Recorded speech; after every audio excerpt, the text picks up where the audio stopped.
From the Kent County News from the year 2016. Queen Anne's Bowling Alley shuts its doors. The Queen Anne's Bowling Alley and Entertainment Center on Church Hill Road has closed its doors. The business was owned by Franklin T. Hogan's Sr., who died in December. The decision to close it was made this summer, his son Franklin T. Hogan's Jr. said in a phone interview Monday. The bowling alley closed for the summer in May and was scheduled to reopen this month. However, the younger Hogans wrote in an email August 18, "I am sad to report that the business will not be reopening. This is due to financial considerations. The estate wishes to thank all the bowlers who have supported the bowling alley over the years." The reaction from patrons showed how much of an institution the bowling alley had been. Tom Hollidge of Betterton, who bowled at Queen Anne's for 20 years, said, "It's a disaster for some of the old people."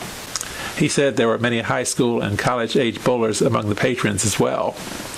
One longtime user was Jeffrey Ferrand of Salisbury, who bowled at the lane since 1988, when his local duckpin lanes closed. "It took me as long to drive up there as it did for the league games," he said in a phone interview Tuesday. A member of the duckpin professional tour since 1948, he participated in local leagues on Sunday and Tuesday nights at Queen Anne's and was secretary-treasurer of the Tuesday League. Now, Ferrand said, the closest duckpin lane is in Severna Park. There is a 10-pin lane in Middletown, Delaware, that some of the Queen Anne's regulars are now bowling at, he said. Ferrand said there were 12 teams in the Tuesday League when he began coming to Queen Anne's, with another 4 or 5 on the waiting list. Participation gradually fell off, he said. In the last few years, the league had 8 teams with 3 members each instead of the usual 4. A Saturday Junior League has been gone for several years, he said. Ferrand wasn't the only patron who came a long distance to bowl at Queen Anne's. He said the man who drove him came from his job in Ocean City to participate in the Tuesday League games. Nancy Miller of Chestertown said she had been bowling at Queen Anne's Alley since it opened in 1962. "I started with 10 pins and went to duck pins," she said. She made the change because her other family members were bowling duck pins. "It's a good way to meet people," she said of bowling. Miller said she enjoyed bowling with the 3-man teams in the Tuesday League as well as with the Women's Wednesday League.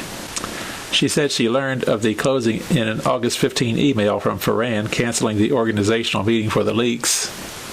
"A lot of women from Rock Hall would like to go back to bowling," Miller said. She said most of them weren't interested in going to Severna Park to bowl because of the long drive. "I hope somebody buys it and opens it up again," she said of the Queen Anne's lanes. There had been a general decline in the business's cash flow over the last several years, Hogan's said. He speculated that video games, the internet, and other activities appealing to young people may be partly responsible. He said a new owner might be able to revive the business by recasting it as a sports bar appealing to a younger demographic, with bowling as one of the attractions. "It has a liquor license and a restaurant," he said. He said the business would probably benefit from an actively involved owner. On the bowling alley's website, it is advertised as only duckpin facility on the Eastern Shore. The website describes duckpins as almost the same as 10-pin bowling, except the ball and pins are smaller. Because of the smaller ball, it's easier for children to learn, the website says. The game retains a regional following around Baltimore and in parts of New England, but never gained popularity outside those areas. The late Louisa Carpenter, a DuPont heiress with a strong local presence, bought the property at 6401 Church Hill Road in early 1962 from Thomas Rogers. Construction of the bowling alley began almost immediately, and the opening of Colonial Queen Anne's bowling lanes was announced in the sports section of the Kent County News September 26, 1962.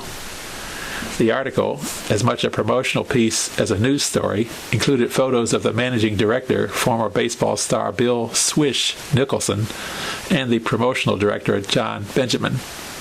The story emphasized the new business's plush amenities, including the large parking lot, the glass doors and walls, the snack bar, the nursery, wall-to-wall carpeting and air conditioning, even the PA system. The snack bar was operated by Rob Graham, owner of the Tasty Freeze on Washington Avenue north of Chestertown. The article noted that several bowling leagues for both 10-pins and duck-pins were already organized. However, Nicholson promised there would always be lanes kept available for open bowling. Over the years, the bowling alley featured promotions such as ladies' nights, special prices for birthdays, charity events, and moonlight bowling. It also hosted a Sunday flea market and cornhole tournaments. In the same issue of the paper was an ad for the Chestertown Bowling Center at 101 Cannon Street, until then the only bowling alley in the area. Alan Hart, the owner and manager, must have seen the writing on the wall when he learned the new lanes were about to open, with a local celebrity at the helm and the carpenter money behind it. His worries were justified. In 1965, the Cannon Street property was foreclosed by the bank, while the Queen Anne's bowling alley has remained in business until now. Hogan's said the Queen Anne's bowling alley has been on the market for sale or lease for a couple of years, but with the decision not to reopen it, selling it has become a higher priority. The online property listing says the business has 24 lanes, a snack bar, and a license to sell beer and wine. In addition to the bowling lanes, there are arcade games, a pool room, and miniature golf. The property consists of 3.25 commercially zoned acres with room for other uses and a possible subdivision, the listing says. The property is listed for $950,000. For information on buying or leasing the business, contact eShoreRealty@gmail.com.